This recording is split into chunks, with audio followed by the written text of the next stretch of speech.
So I had to climb into the engine bay. And this here is what we call the famous bulkhead plenum chamber. This is where the blower motor normally sits.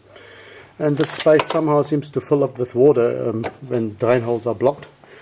I have removed all the rusty panels out of there, these baffles that it has inside. I've removed all those. I've started manufacturing new ones, which went okay. I've removed all the rust in here.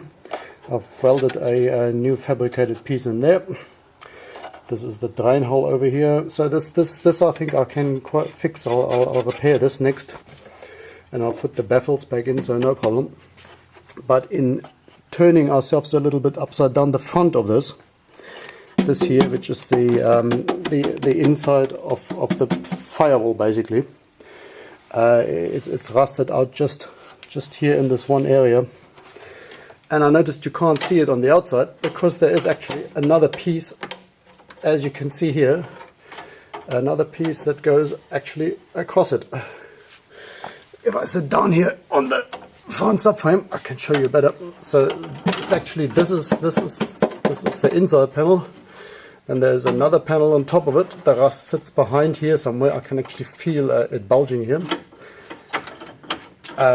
Rust potentially behind here, everywhere, and it goes up the other side. So this is double skinned here, and I am not sure how to repair this at this stage, what I need to do here. Alright, then just down from there, this is also just hanging here straight lines. You will then see here, this area here, this is a reinforcement stud, which people say is structural. That continues all across, just zoom out a bit, across the tunnel of the transmission. This is this thing here. And it seems to continue around here on the other side. If I can zoom out a bit and show you, and it goes out of the inner mudguard and then to the end of the car. I will show you that in a minute. So anyway, you can see there is rust in this thing here, which is then also through the layer behind it, which ends up inside the car somehow. This is some sort of hollow here. It's rusted all along here, and also coming back to the other side, it's rusted out here.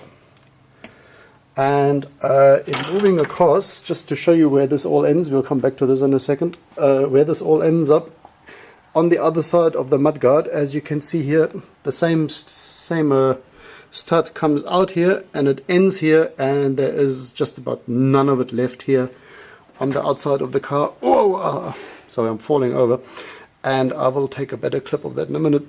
But staying in the middle here, I thought, okay, I'll do the top-down approach. I will repair this, starting where it all started in this box. Fix this box, fix all this rust here, but I am not sure how to repair this here.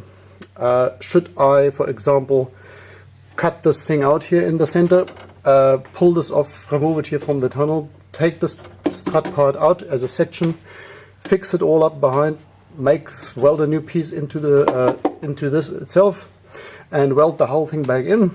Or do I have to maybe cut the whole thing out, but in doing that remove the inner mudguards completely from the car? So it's just this firewall that's sitting here, which I think is a huge job. I am not sure. It's unclear to me how this can be repaired. This section in the corner here. Okay, this is all fairly simple stuff here. Where the brake booster goes is just a repair panel. It's unclear how I'm going to exactly fix this. Where the shock absorber is, I need advice there, what I would do here. And also how I would repair all this rust that I showed you in the beginning, where this inner mudguard attaches to the chassis rail, which you can't see here now because I can't zoom far enough. One second.